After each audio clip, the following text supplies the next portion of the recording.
اللہ وہ جاری کرے، اللہ تعالیٰ اس کو بھی قائم و دائم رکھے اور اس کے فوائد بھی عام و تام فرمائے۔ تھوڑا تھوڑا سننا سنانا بہت کارآمد چیز ہے۔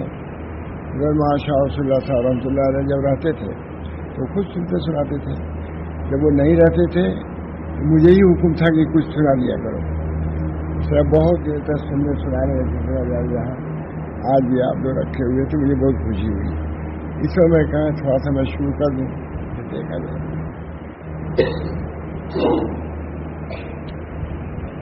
حضرت مولانا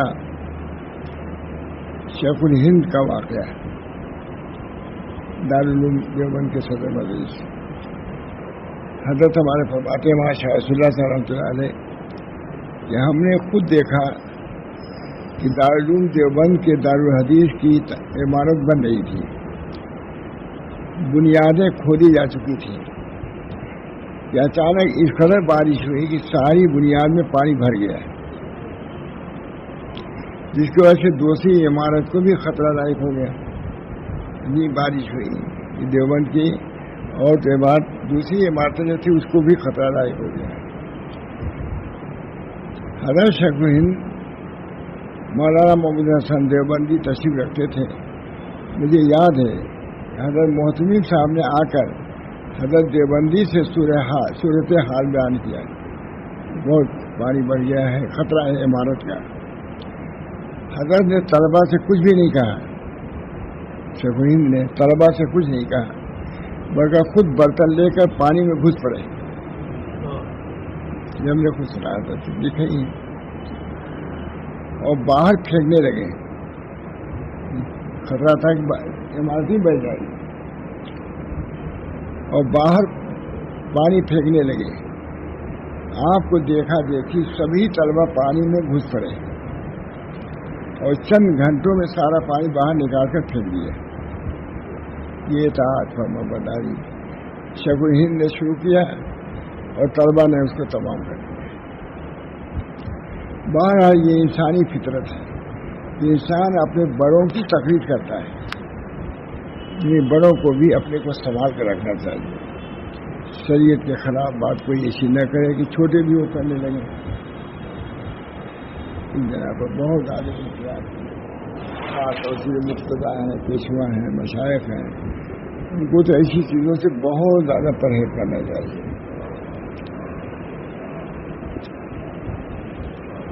بہرحال یہ انسانی فطرت ہے کہ انسان اپنے بڑوں کی تقلید کرتا ہے، اچھی چیزوں میں بھی اور بری چیزوں میں بھی۔ اچھی چیزوں میں تقلید کرتا ہے، بری چیزوں میں بھی کرتا ہے۔ چنانچہ مشہوری ہے کہ خربوزہ کو دیکھ کر خربوزہ رنگ پکڑتا ہے۔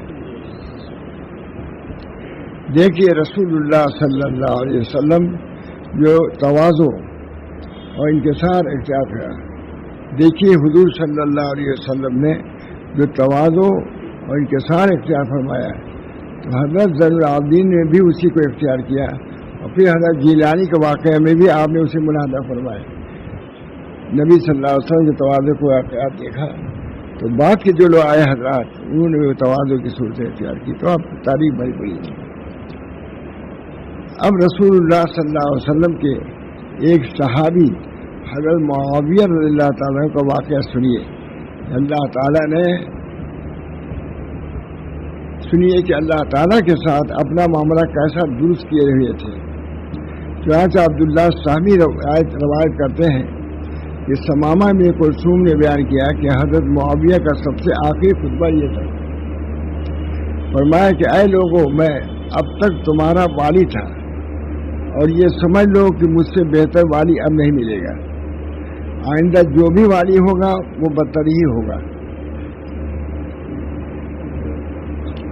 یہ فرما کر یزید سے مخاطب ہو کر کہا کہ سنو، جب میری موت ہو جائے تو میرے غسل کا منتظم کسی سمجھدار شخص کو بنانا۔ امام شاہ رسول اللہ صاحب بیان کرتے ہیں کہ میرے غسل کا منتظم کسی سمجھدار شخص کو بنانا، اور خزانہ شاہی کھول کر اس میں سے وہ رومال نکال لینا جس میں رسول اللہ صلی اللہ علیہ وسلم کا ایک کپڑا اور کچھ منہ مبارک بال اور چند ٹکڑے ناخن مبارک کے بدھے ہوئے رکھے ہیں. پھر ان ٹکڑوں کو میرے ناک اور منہ آنکھوں میں رکھ دینا ہے.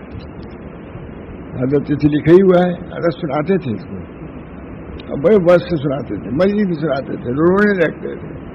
آج وہ نکلا تو وہی میں بھی سنا رہا ہوں. ایک کپڑا اور کوئی منہ مبارک بال مبارک اور چند ٹکڑے ناخن مبارک کے بدھے ہوئے رکھے ہیں. پھر ان ٹکڑوں کو میرے ناک منہ آنکھوں میں رکھ دینا ہے اور اس کپڑے کو میرے کفن کے اندر جسم سے ملا کر رکھ دینا ہے, کپڑے اوپر نہیں. اور والدین کے متعلق اللہ تعالیٰ کی وصیت کو یاد رکھا. یہ تو وہ بات ہے, والدین کے متعلق اللہ تعالیٰ کی وصیت کو یاد رکھنا, والدین کی حرمت کو باقی رکھنا, ان کی عزت کو باقی رکھنا, بے ادبی نہ کرنا, حق تلفی نہ کرنا, یہی سب نے مانا.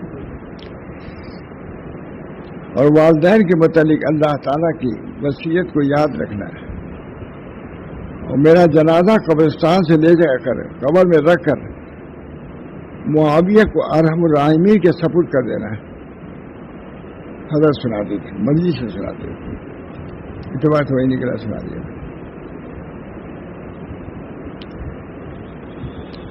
سبحان اللہ. دیکھا آپ نے, یہ ہے حضرت معاویہ رضی اللہ تعالیٰ عنہ. حضرت معاویہ متعلق کچھ لوگ درادی کرتے تو اس کو کاٹ. سبحان اللہ. دیکھا آپ نے, یہ ہے حضرت معاویہ رضی اللہ تعالیٰ عنہ اور یہ ہے ان کی وصیت. اس طرح رکھ دینا, اس طرح رکھ دینا, کیونکہ عقیدت کی بات ہے. زندگی میں بھی ان کی عجیب حالت رہتی تھی. جب رسول اللہ صلی اللہ علیہ وسلم کا اور حضرات شیخان کا دور یاد فرماتے تھے تو بہت روتے تھے. حضرت معاویہ, حضور صلی اللہ علیہ وسلم کے دور, پھر شیخین کے دور, حضرت بکر صدیق, حضرت عمر کا, کیسے روتے تھے. اور یہ فرماتے تھے کہ معاویہ تو دنیا میں بالکل پھر کر رہ گیا ہے. ہم لوگ کبھی سوچتے ہیں یہ حضرت ہمارے سناتے رہتے تو وہی نقل ہے. یہ ایک بات تو نہیں, نقل ہی کرتے, برابر مجلس میں سناتے رہتے تھے. جو حضرت معاویہ کی یہ حال ہے تو ہم لوگوں کو کیا حال ہونا چاہیے. ہم مطمئن ہیں کہ ہم سے کون پوچھے گا, ہم بالکل پاک صاف ہیں. معاویہ زیادہ تھوڑا پاک صاف ہے. اور میں نے کسی کتاب میں یہ بھی دیکھا ہے, فرماتے تھے کہ اللہ ابو بکر پر رحم کرے. ماشاء اللہ تھا فرما رہے ہیں.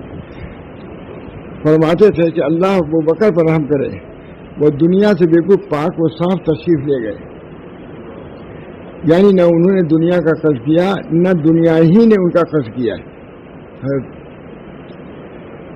اسی طرح اللہ عمر پر رحم کرے, انہوں نے بھی دنیا کا قرض نہیں کیا ہے, لیکن دنیا نے ان کا قرض کیا ہے. اور رہا معاویہ تو دنیا میں بالکل لت پت ہو کر رہ گیا.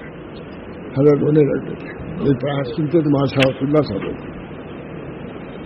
حضرت معاویہ صحابی تھے, بلند صحابی میں سے تھے, یہ نہیں تھے ایسے تھے.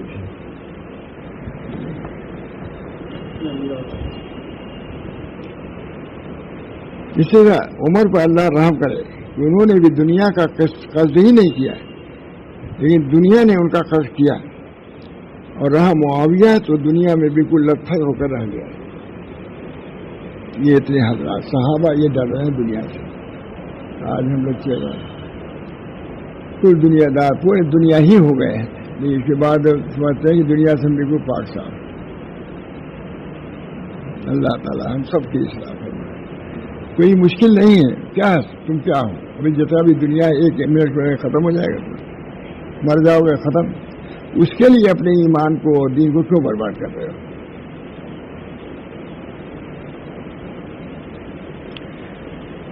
یہ فرماتے اور زار و قطار روتے تھے حضرت معاویہ.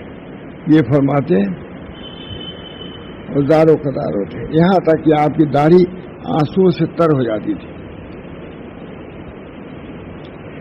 آخر تھے تو حضور صلی اللہ علیہ وسلم کے صحابی, اس ماشاء اللہ تھا فرما رہے ہیں, برابر سناتے رہتے تھے اور زار و قطار روتے, یہاں تک کہ آپ کی داڑھی آنسو سے تر ہو جاتی تھی. آخر تھے تو حضور صلی اللہ علیہ وسلم کے صحابی, آپ کی تعلیمات اور آپ کی سیرت کا اثر قبول کیے ہوئے تھے.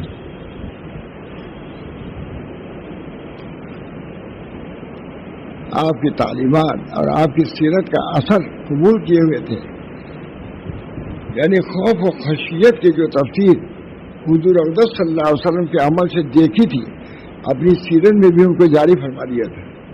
حضور صلی اللہ علیہ وسلم زار و قطار روتے تھے، وہ چیز خود بھی اختیار کیا ہے. یہ تو خوف کا حال تھا جو ساری زندگی رہا حضرت معاویہ، لیکن آخری حالت میں رضا کو غالب کیا ہے. آخری حالت میں رضا کو، امید کو غالب کیا ہے. چنانچہ رضا میں یہ فرمایا کرتے تھے قبر معاویہ کو ارحم الراحمین کے حوالے کر دینا ہے. یہ دیکھیے رضا، امید ہے، خوف کا یہ حال اور امید کا یہ حال. مومن بین الخوف و رضا رہتا ہے. خوف بھی رہتا ہے اللہ کی رضا، ناخوشی سے ڈرتا بھی رہتا ہے.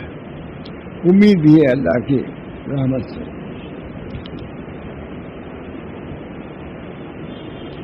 چنانچہ رضا میں ہی یہ فرمایا کرتے قبر میں معاویہ کو ارحم الراحمین کے حوالے کر دینا ہے. مطلب یہ کہ وہاں کا معاملہ تو ارحم الراحمین کے رحم و کرم پر حوال ہوگا، تم لوگ کچھ نہیں کر سکتے. غرض یہی تواضع، انکسار، توبہ، انابت، استغفار ہر زمانے میں بزرگوں کا شعار رہا ہے. بزرگوں نے تکبر نہیں کیا ہے، انانیت نہیں اختیار کیا ہے، بلکہ انابت، رجوع، تواضع، ان کے سارے اختیار کیا ہے. چنانچہ شیخ سعدی نے گلستان میں ایک باب ہی اخلاق درویشہ کو قائم کیا ہے. یہ اس کا نام کیا ہے؟ اخلاق درویشہ. اس میں بزرگوں کے ایسے ایسے واقعات آئے ہیں کہ سبحان اللہ کیا کہنا. طریق کو بالکل سمجھا دیا ہے. ہم نے پڑھ چکے گلستان بورسا کے لیے پڑھا بھی ہے، لیکن حضرت اس سے کیا عرض کر رہے ہیں نتیجہ. سبحان اللہ کیا کہنا. طریق کو بالکل سمجھا دیا ہے اور بہت سے لوگوں کو اس کے ذریعے سے ولی کامل بنا دیا ہے. ہم لوگ سنتے تھے پہلے جو گلستان بورسا پڑھ لے گا یا تو بادشاہ ہو جائے گا یا ولی ہو جائے گا. سنا ہم نے جب شروع کیا تھا، میں نے طریق کو بالکل سمجھا تھا اور بہت سے لوگوں کو اس کے ذریعے سے ولی کامل بنا دیا تھا. درویش رادیدن دوسرا واقعہ بیان کریں. درویش رادیدن کہ سر بر آستانے کعبہ میں مالید و می نالید. ایک درویش کو لوگوں نے دیکھا کہ سر کو کعبہ کی چوکھٹ پر ڈالے ہوئے ہیں اور نعرہ کر رہا ہے، نعرہ و فریاد کر رہا ہے.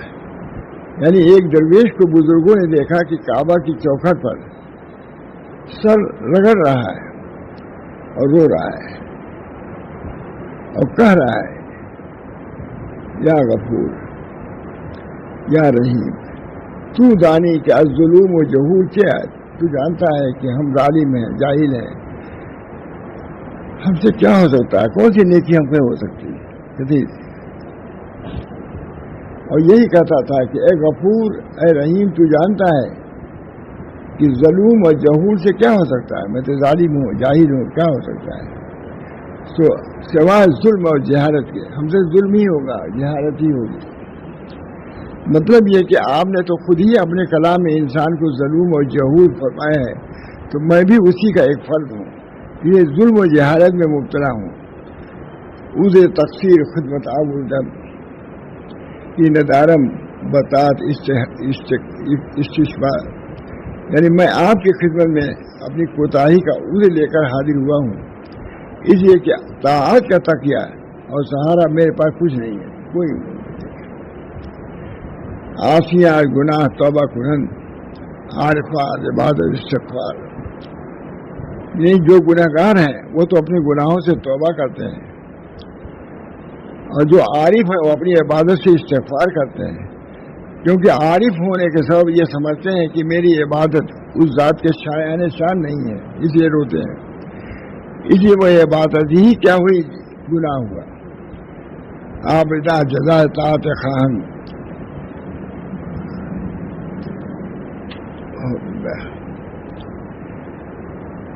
عابد جو ہیں وہ تو اپنی طاعت کا بدلہ چاہتے ہیں. جو سوداگر ہیں وہ اپنی پونجی کی قیمت چاہتے ہیں.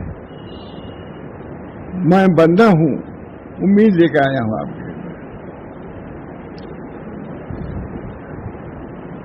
مجھ غلام کے پاس کوئی طاعت نہیں ہے, یہ امید لے کر حاضر ہوا ہوں. سائل اور بھکاری بن کر آیا ہوں, تاجر بن کے نہیں آیا ہوں. لہذا میرے ساتھ وہ معاملہ فرمائیے جو آپ کے شایان شان ہے, نہ کہ وہ جس کے ہم مستحق ہیں. یعنی اگر آپ چاہیں تو مار ڈالیں اور میرا جرم بخش دیں. میرا سر بسر حال آپ کے آستانے پر ہے, اور غلام کے لیے تو حکم چلانا ہوتا نہیں. جو کچھ آپ کا حکم ہوگا اس پر عادی میں رہوں گا. یہ بھی یقین ہے. یہ دوسرا واقعہ, میں نے کعبہ کے دروازے پر ایک سائل کو دیکھا, یہی کہہ رہا تھا اور رو رہا تھا. میں آپ سے یہ نہیں کہتا کہ میری طاعت قبول فرما لیجیے, بلکہ یہ درخواست کرتا ہوں کہ معافی کا کرم میرے گناہوں پر کھینچ دیجیے. اور سنیے بزرگوں کے جب راستے کا سراغ لگا لیا تو طریق نام ہے تواضع کا. ان سب کا حاصل یہی ہے کہ طریق یہ ہے کہ اپنے کو مٹایا جائے, اپنی طاعت پر نگاہ نہ ہو بلکہ اپنی گناہوں پر نظر ہو, ادھر پیش کیا جائے, اللہ سے طالب عفو ہوا جائے. انشاءاللہ اس کے ذریعے سے راستہ کھلے گا, اور اللہ تعالی ہم کو بھی اپنی بندگی سے اپنی رضا سے انشاءاللہ شاد کام فرمائیں گے. یہی ہمارے بزرگوں کی تعلیم رہی ہے, یہی ماشاء اللہ صاحب بھی کہتے گئے سناتے رہتے تھے.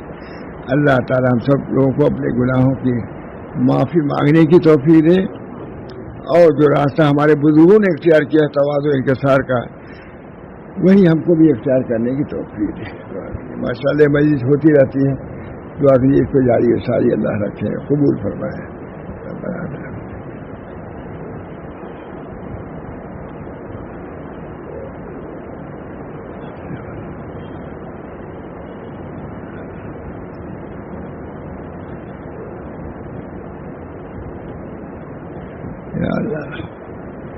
یا اللہ مسجد کو, مدرسے کو تمام چیزوں کو محفوظ رکھیے, بلکہ ترقی عطا فرمائیے, اور اصول کے ساتھ قواعد کے ساتھ اس پر عمل کرنے کی, علم و عمل کی خدمت کرنے کی توفیق عطا فرمائے. ربنا تقبل منا انک انت السمیع العلیم برحمتک یا ارحم الراحمین. محمد سید نبی کریم صلی اللہ تعالی